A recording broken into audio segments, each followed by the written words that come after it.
5½ நூற்றாண்டு தமிழ்நாட்டு அரசியலின் வழக்கமான வரலாறு தமிழக வெற்றி கழகத்தால் திருத்தி எழுதப்படுகிறது.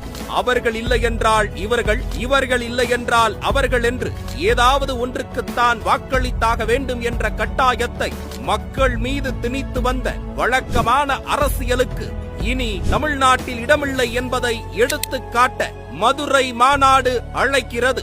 வாழும் உரிமையை உறுதி செய்யும் வாக்குரிமை எனும் ஆயுதம் மக்களுக்கான நல்லாட்சி தர காத்திருக்கும் மகத்தான மனிதர் மக்கள் தலைவர் விஜய் அவர்களை 2026 முதல்வராக தேர்ந்தெடுக்க தயாராகிறது.